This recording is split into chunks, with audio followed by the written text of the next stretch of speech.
আসসালামু আলাইকুম, কেমন আছেন সবাই? আশা করছি আল্লাহর রহমতে সবাই সুস্থ আছেন, ভালো আছেন। আলহামদুলিল্লাহ আমরাও ভালো আছি। চলে এলাম ছোট্ট আরেকটি ব্লগ ভিডিও নিয়ে।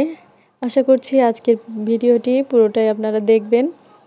তো এই তো দেখুন, এখানে আমাদের গাছ থেকে খেজুর পেড়ে নিয়ে এসেছে। তো এখানে কিছু পাকা খেজুরও আছে এবং কিছু কাঁচা খেজুরও আছে, যেগুলো এখনও পাকেনি। তবে প্রত্যেকটা খেজুরের কিন্তু বয়স হয়ে গিয়েছে। তো আমি এর মধ্য থেকে পাকা এবং কাঁচা খেজুরগুলোকে আলাদা করে নিলাম। আর এই তো দেখুন, খেজুরগুলো আমি এখন ভালো করে পরিষ্কার করে ধুয়ে নিব। খেজুরগুলোকে ভালো করে ধুয়ে একটা বাটিতে নিয়ে নিয়েছি। এখন আমি এখানে লবণ দিয়ে দিচ্ছি। তো এর মধ্যে কিন্তু হালকা একটু পানিও আছে, আর এই পানিতেই খেজুরটাকে আমি লবণ দিয়ে ভালো করে মেখে এটাকে রেখে দিব। এটা 7-8 ঘন্টার জন্য রেখে দিলে সবগুলো খেজুর কিন্তু পেকে যাবে। তো আপনারা চাইলে খুব সহজে এভাবে কাঁচা খেজুর গাছ থেকে পেড়ে তারপর লবণ মেখে এটাকে পাকিয়ে নিতে পারেন। আর দেখুন, এই যে 8 ঘন্টা পরে আমি ফিরে এসেছি, আমার খেজুরগুলো কিন্তু সবগুলো পেকে গিয়েছে। আর এই যে কিছু খেজুর একটু থেকে গিয়েছে, তবে তারপরেও এটা খাওয়া যাবে। আর এটা আমি এখন ভালো করে ধুয়ে নিয়েছি, যেহেতু এটা লবণ দিয়ে মেখেছিলাম, তো এটা আমি ভালো করে ধুয়ে নিয়েছি। আর এতে দেখুন কি সুন্দর পেকে গিয়েছে। এই খেজুরগুলো কিন্তু আমাদের স্বাস্থ্যের জন্য অনেক উপকারী। আর যেহেতু এটা ফরমালিন মুক্ত, তাই এর পুষ্টিগুণের অভাব নেই। আর খেজুর তো আমাদের স্বাস্থ্যের জন্য অনেক উপকারী। আর এদিকে আমার আম্মা দুপুরের জন্য রান্না করছিল বেগুন, বড়ি এবং আম দিয়ে। তো চলুন আজকে আমার আম্মা কিভাবে রান্না করে সেটাই আপনাদের সাথে শেয়ার করি। তো এতে দেখুন, এখানে বেগুনগুলোকে কেটে নিয়েছে আর নিয়েছে কুমড়ো বড়ি। তো এখন রান্না করার জন্য কুমড়ো বড়িটাকে আগে ভেজে নিচ্ছে। এখানে তেল দিয়ে কুমড়ো বড়িটাকে অল্প আঁচে লাল লাল করে ভেজে নিচ্ছে।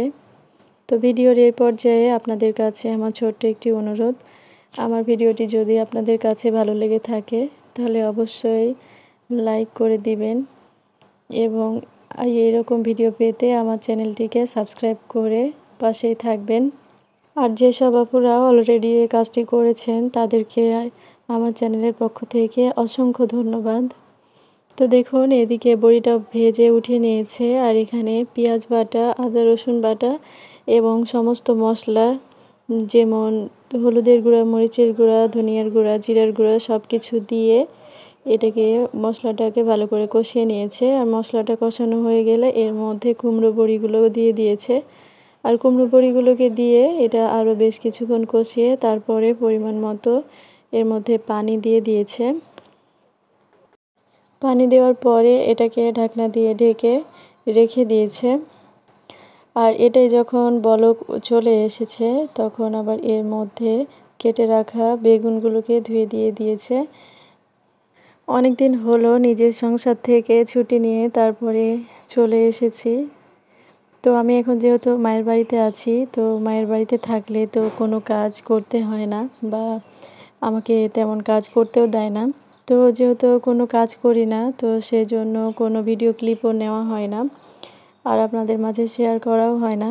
আগে আমি একদিন পর পর ভিডিও দিতাম, কিন্তু এখন 2 দিন, 3 দিন, 4 দিন পরেও ভিডিও দিই। তারপরও একদম শর্ট ভিডিওর মতোই, মানে অনেক ছোট ছোট ভিডিও দিই।